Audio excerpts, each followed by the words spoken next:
to the cloud. There we go. Okay. I loved the start your day by saying, I'm excited about this day. I can hardly wait to see what you're going to do, God. I believe you are going to keep me, help me, bless me, and give me favor. I love you. I'm waiting on you, and I'm listening to you. And I just really loved that. I loved being able to say that you are excited about this day. And you just can't wait to see what's going to happen to you in that day and what God's going to do in your life. And so I took a screenshot of this. And I just saw Caitlin. Good morning. And I'm going to save that on my phone. So I would encourage you guys to do the same also. And sorry, I know we're getting background noise. I'm trying. We have a lot of people on today. On the weekend. Is it Nancy? I'm trying to go through. Okay, so really quickly, who did the assessment wheel exercise and is brave enough to at least just share an aha from it? And we'll just spend a couple of minutes on this. But is anybody willing to unmute and or type in the chat and share any ahas that you had from doing this or just thoughts around it? I know some of you did it because I talked to you about it.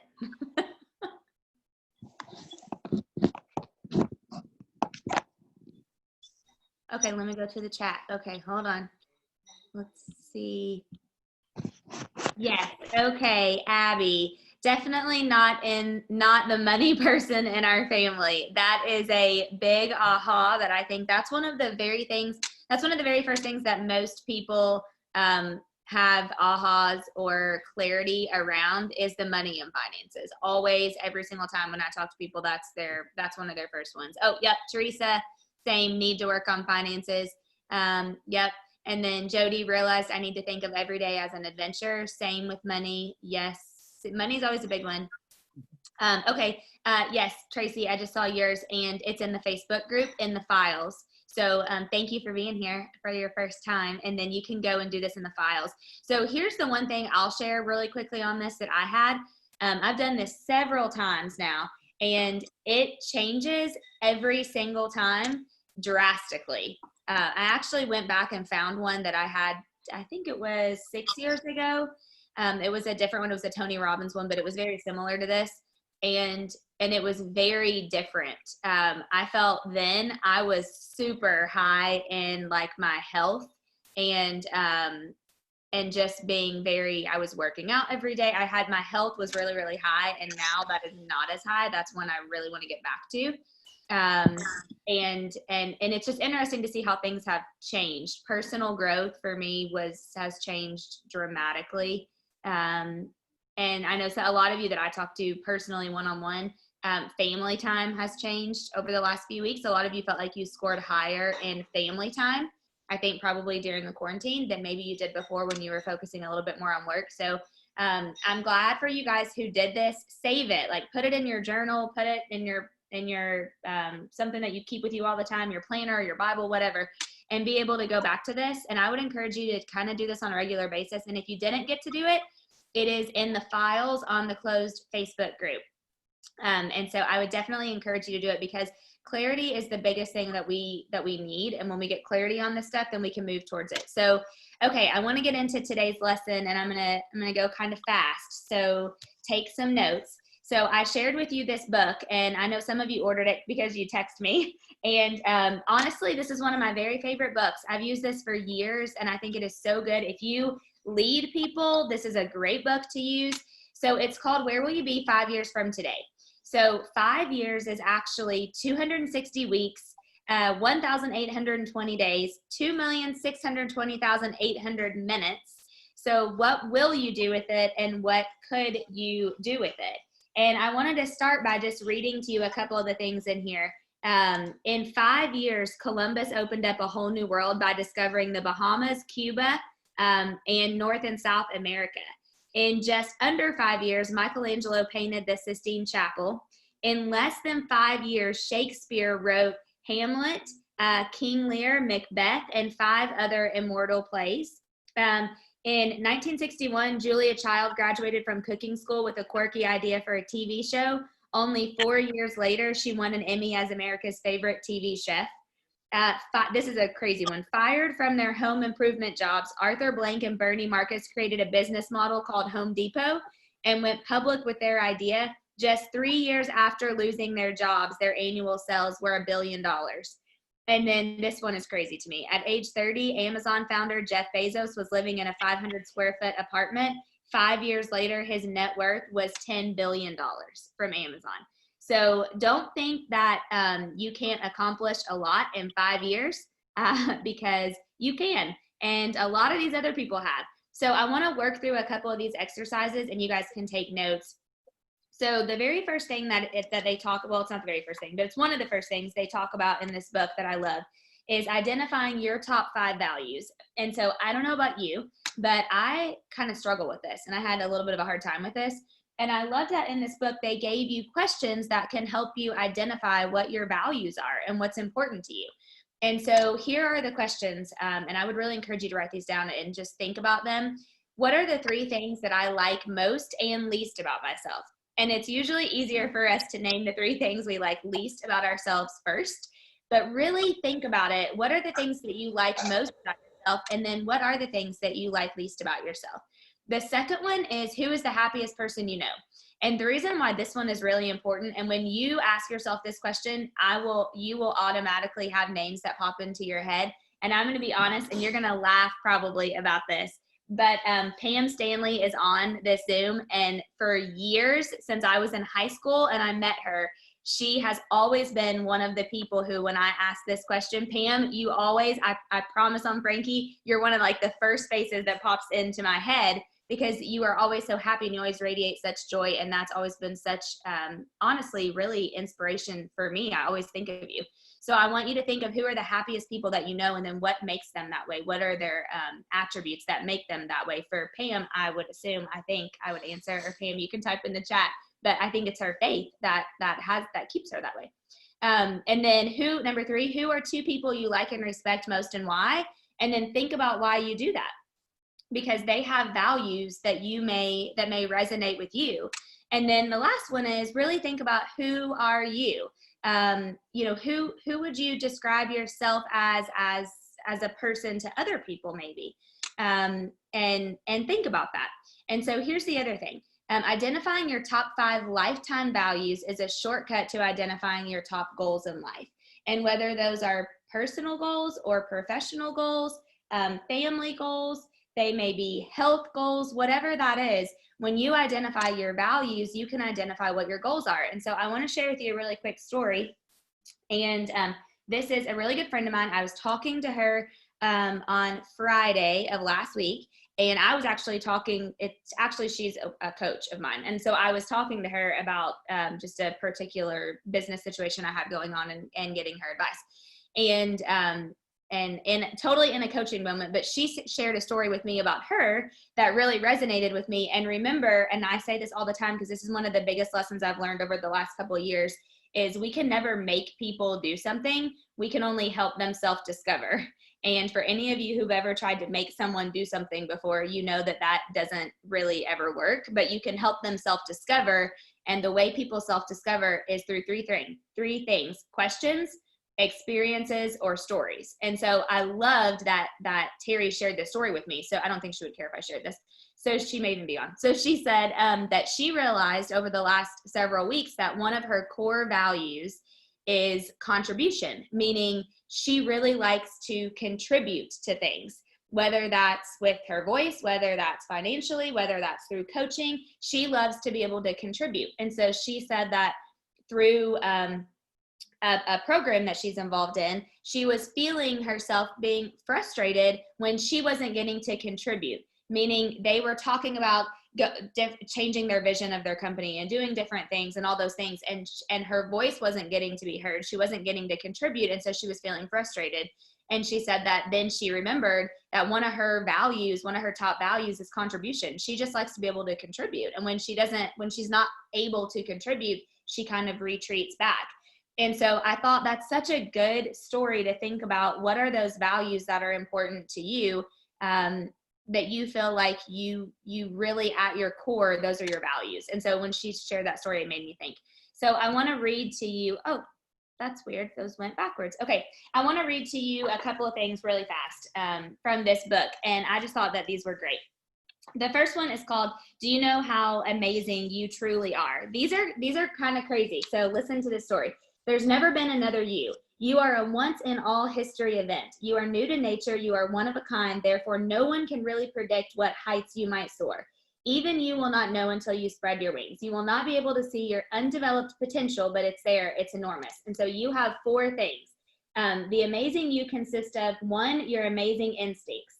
Since the Ice Age, vast numbers of your ancestors have been smart enough, fast enough, strong enough, and courageous enough to survive several thousand years of famine, plague, predators, the worst natural disasters, and now we can add to that a pandemic.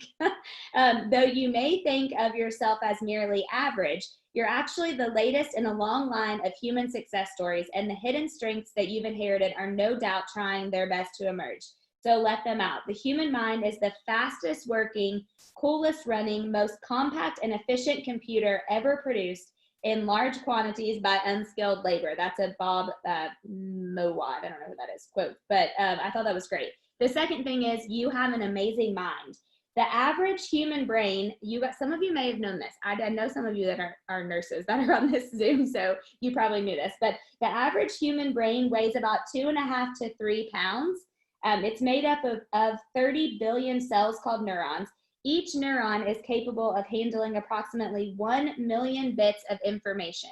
The total number is so large, in fact, that if you sat down and wrote a number 1, you would have to follow it with 6.5 million miles of zeros, a number that would stretch from the Earth to the moon and back more than 13 times.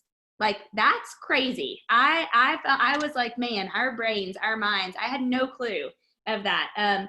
The third one is your amazing body. Your body has approximately 62,000 miles of capillaries, millions of electrical warning signals, railroad and conveyor systems, a fabulous built-in telephone system, and a highly sophisticated audio-visual system. You are actually a fantastic animal. A man can run 100 yards in 9 seconds. He can run for hours without stopping. He can almost leap, he or she, 30 feet. He can climb a tree. He can swim swiftly and farly. The animals made for running may outrun us, but animals made for climbing may outclimb us. Sorry, but there is no animal in the world that can do all of these things as well at the same time, like a human can. And that was like a big aha to me. And then the last thing is your amazing lifespan. Just 200 years ago, the average American died by age 35. I'm 36, so that was an eye-opener to me. Today, we've more than doubled, sometimes tripled that number. So your chances of a longer, healthier life will continue to increase well into this century. So what are you going to do to live longer, healthier, and be able to have a longer life? So they tell a story in this book called The Elderly Man. And I really thought that this was a great story, and I wanted to share it with you. And then I want to talk about what you'll do with your talents. And that's what this next slide shows. So an elderly man in the final days of his life is lying in bed alone. He awakens to see a large group of people clustered around his bed. Their faces are loving, but they're kind of sad. Confused, the old man smiles weakly and whispers, "You must be my childhood friends. You've all come to say goodbye to me. I'm so grateful." Moving closer, the tallest figure gently grasps the old man's hand and replies, "Yes, we are your oldest and longest friends, but long ago you abandoned us. For we are the unfulfilled promises of your youth. We are your unrealized hopes, the dreams and plans that you once felt deeply in your heart, but you never actually pursued. We're the unique talents that you never refined, the special gifts that you never discovered. We have not come to comfort you, but to actually die with you." And that's from a book called I Believe in You. And I thought that was, while it's kind of sad, it walks right into this. Talent is actually God's gift to us. And what you do with it is your gift back. And that's one of my favorite quotes in this whole entire book. The things that you're naturally good at are actually your gifts. So whether you are good at singing or dancing or math or music or cooking or leadership or whatever some of those things are that come easily to you, those are your gifts. And one of the marks of a gift is that you have to have the courage to go and fulfill it. So if it's easy for you to dance or sing or be an athlete or be a leader, why would you not want to be a great one? And why would you not want to go share that gift that God gave you and then give it back? Because that's the whole reason that he gave it to you to begin with. So I would love for some of you to be brave and to type in the chat a natural gift or talent that you have. And type in the chat a natural gift or talent that you have, no matter if it's big or small, or you might think that it's not a gift or talent. Think about something that people say that you're great at. And like right now, I can see Jeannie, and I could tell you like 500 talents and gifts that she has. But one of them that I would say is she is a natural caregiver. She has a gift of caregiving at a really high level. Pam, encouragement, totally agree with you. That is also one of mine. Empathy, yes. So what is cooking and event planning? Jamie, I can totally see you doing that. Creativity. I really want you to think about it, because we all have them. And then which one will you become great at in the next 5 years? So what is a talent or a gift that you have? And oh, Heather, I'm so glad you're on. Patience. You are definitely one of the most patient people that I know. So that is, I would totally agree with that for you. So here's what else I want to, while you guys are typing those in the chat, I want you to be able to write these down, because what you focus on increases. Okay, so here's a little list of things, and I want to just read to you a couple of things about these that it says. So the first one is, life is too short to be cranky. And here's what the book says about this one. Attitude is a choice. We create our own world by the way we choose to see it. For the next 5 years, your mind can focus on fear, worry, problems, negativity, or despair. Or it can focus on confidence, opportunity, solutions, optimism, and success. And you get to decide. So life is too short to be cranky. Number 2 is keep your word. Say what you mean and mean what you say. Look at the world straight in the eye. Live and work honestly. Have openness, integrity, keep your promises. Everything else is a piece of cake if you can do that. Number 3, forgive everyone, especially yourself. Let go of past hurts. Feelings of resentment or revenge are worthless. They can only drag you down. I don't know if any of you struggle with this. I used to, in a big way. I have really worked on that. I've intentionally worked on that. But the courage to forgive and move on is so liberating. So make it a rule. Always be the first to forgive, especially when you need to forgive yourself. And then the next one is move forward. Yesterday is a canceled check. How true is that? The past is not your potential. There are far better things ahead than any of you leave behind. The next 5 years are a blank canvas, they say, clean and bright. Decide what you will throw all the paint on it that you can. Decide that you will. The next one is quit worrying. And I think during this whole coronavirus thing, honestly, it's been so easy for people, myself included, to slip back into a worrying mindset. And so I really like this one. It's been estimated that 99 out of 100 things we worry about never actually come to pass. That's crazy and major. If you stopped worrying about what might happen, wouldn't that give you more time to actually enjoy and savor today? Because think about this. This was a really good question. What did you worry about 6 months ago? Or maybe even 5 years ago? And how many of your biggest worries have actually come to pass? Probably all of them, or a lot of them.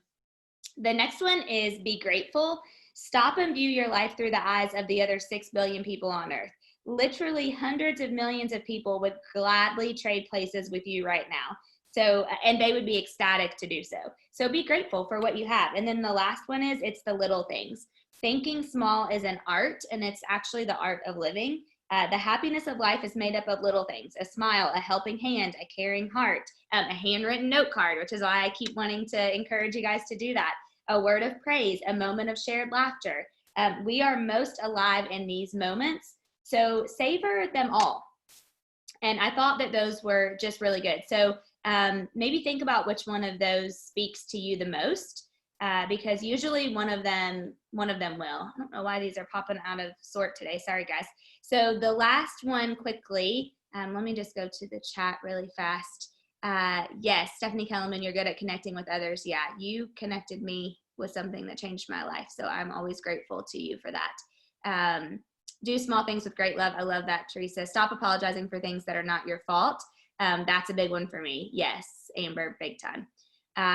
So, okay, life is now. It's never too late. It's never too early. Right now is a good time. So I want to read to you guys a couple more things that this is just funny to me and also very interesting. So forget your age, because every one of us are probably a different age on this Zoom right now, all 70-ish of you on here. So clearly it's what you do, not when you do it, that actually really counts. So here's something I found very interesting that I want to share with you.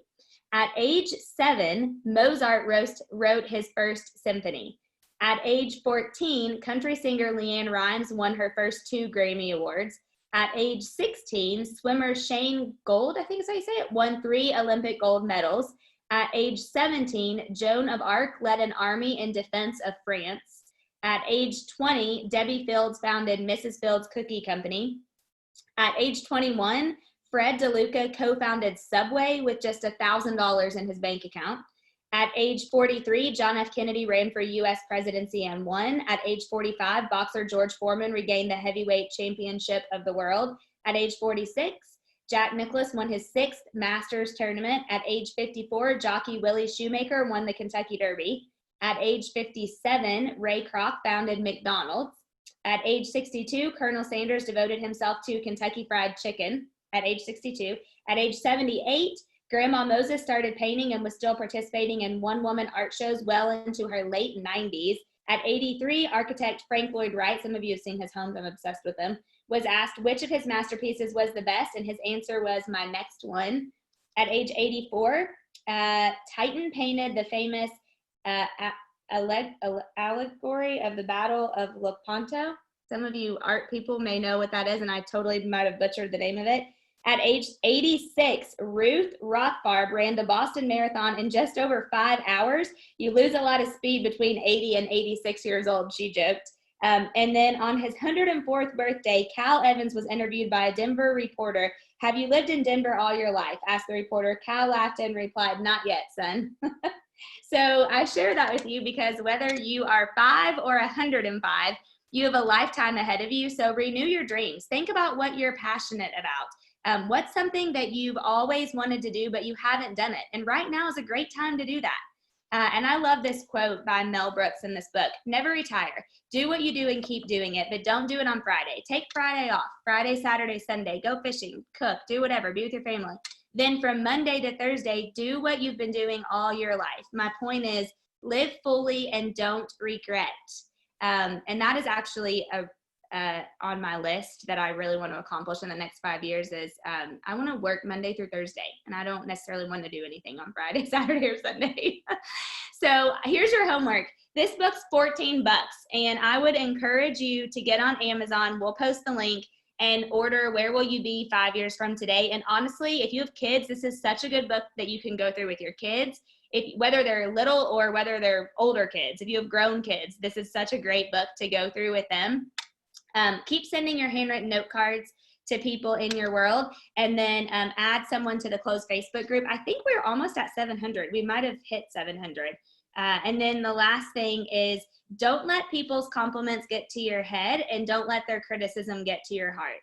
And honestly, this is just something, I just ordered it on Amazon and it's $9.95. Awesome. Thank you, Michelle. Cheaper than what I thought. So this is a quote that I just really love, and I would like to leave you guys with this because I just think there's so much good truth to this. Don't let people's compliments get to your head, because when ego gets involved, nothing good ever happens.